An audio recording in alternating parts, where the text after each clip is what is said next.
All right, so I got Annie here with me today, and we're going to talk about retrieving. So Annie is a great little retriever. She's already got a knack for it. So we're going to go ahead and introduce a wing-strapped dummy to her. I'm going to throw it out there. Just let her retrieve it. I'm not going to do too much of this. If I get one retrieve with this wing-strapped dummy, I'm happy. Then we're going straight back to tennis balls.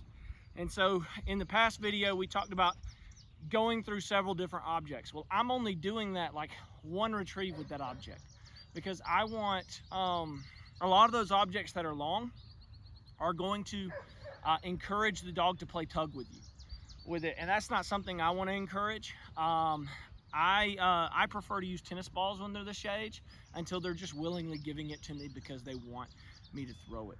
Now, to say all that, we're also not doing too much retrieving with this dog.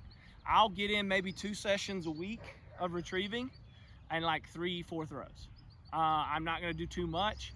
If I have 5 objects, then I try to get 5 retrieves. If I only make 3, I'm still happy. So this keeps the dog's drive up. It keeps the dog also from getting into bad habits when they get tired or hot, like going to hide in shade, going and laying down with it, playing tug of war, playing keep away, all that kind of stuff. So we'll go ahead and we'll intro this this feathered dummy, and I'm going to show you how I do that. So because this is feathered and it's going to activate this prey drive in this dog, she may want to hold on to it. She may want to grab it and not bring it all the way back to me or sit there and pull the feathers. So what I'm going to do is I'm going to get the dog's interest. I'm going to throw it out to the side, get it, and I'm going to take off going backwards and clapping my hands, calling her to me. So So if she's squiggling like this, she's not getting down. So I'm already establishing you must be calm, you must be patient for you to get fun stuff before I'll let you down from her here. And so she shut down. So now we're going to tease her with it. We're going to play. So here we go. All right, Annie. Annie. Oh, good girl, good girl, good girl. Oh, yeah, good job. All right, all right. And I'm just going to pry it out of her mouth. Good girl, good girl. And I'm going to do one more. Oh, good girl, Annie, good girl. Oh, good girl. Oh, yeah, good job. Now I'm petting her. All right, she let go of it. I'm putting the feathered dummy up. That was great, no hesitation. She picked it up fine. Back to tennis balls. Annie. And you'll see why here. Good girl, good girl, good girl. Annie, good job. Tennis balls are super easy to get out of the dog's mouth because they're big enough that it makes it hard to hold. Come here, girl. She's snipping my butt. So it makes it hard for them to hold on to, and they're a little firmer. Annie. Good girl, good girl. And so she wants to run away. We'll probably end the session here. She's actually going to get water. There's a little water bucket behind you. So she may be a little hot. So I'll try to get one more out of her. I'll try to get one more after she gets a drink because it is a little hot. For her right now, and I'm gonna try to get one more perfect and then we're ending it. So that's all we're going to do today, and then I'll talk to you a little bit after we finish. Annie, good girl. All right, she's done. Get her back over here. Annie, good girl, good girl. Yes, good job. Big praise. And notice I'm holding the ball, but I'm also holding underneath her chin, and that allows me to take the ball out or keep it in her mouth and let her hold it while I pet her. So like this, see?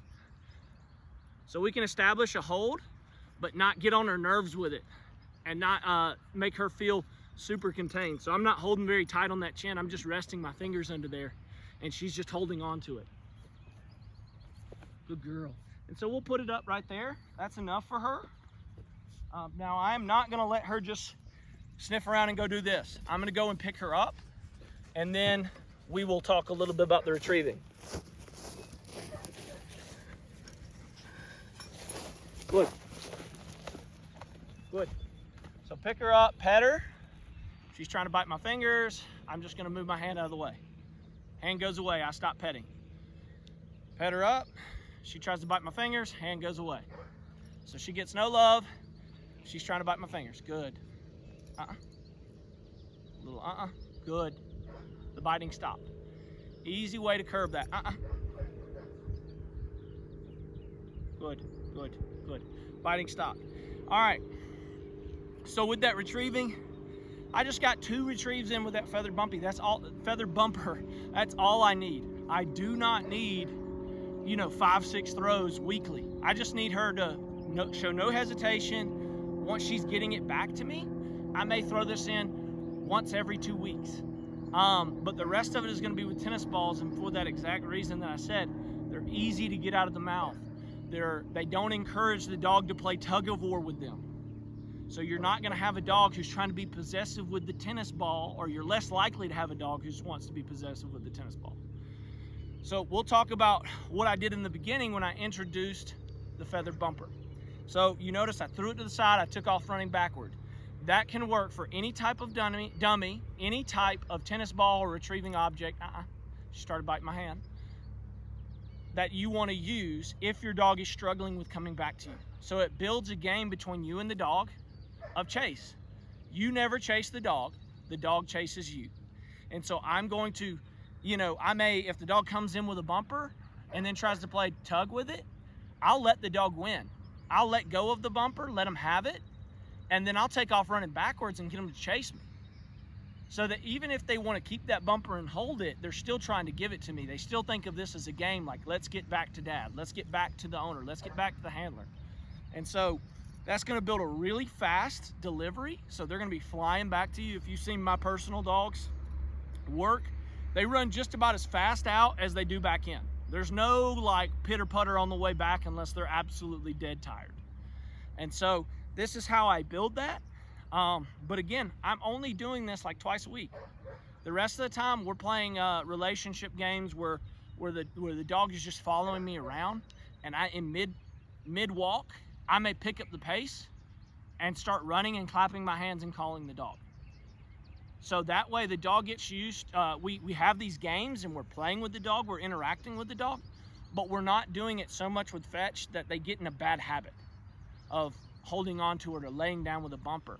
And all these games that I'm playing, them walking around following me clapping my hands and calling them to me, and then petting them, that's encouraging that really strong recall and for them to come to me with anything in their mouth. So we never punish a dog for picking up something in their mouth until way later on in the training, and we won't even cover that in this in this little series. That's more for when we get to advanced work. But we will, if they got pick up a sock, here, running away, getting the dog to bring the sock to me. If they pick up a kid's crayon, if they pick up a kid's toy, if they pick up a diaper, same thing. It doesn't matter what it is, don't overreact and make them drop it. Don't get onto them. They won't want to bring you the dummy. All right, so I'll show you a little bit of what I'm talking about with this relationship game. I always end my sessions with it. So I put the dog down. Good. I'm gonna start walking, the dog's gonna follow me. Good girl. So I'm gonna let her catch up. Annie. Good girl. Hey. And because she doesn't have anything in her mouth or anything to, oh, good girl. Anything to like play keep away with, she is booking it back and trying to get into me right here. Like she's trying to get up on me, and that's what I want. I want her to bring whatever she's holding right into me. So it's right here and I can take it off really quick. So we'll start walking. Hey. Good girl, good girl. And I just crouch down. And if you're not as mobile as me, you can take it slower. It doesn't have to be as fast or as high motion as I'm doing.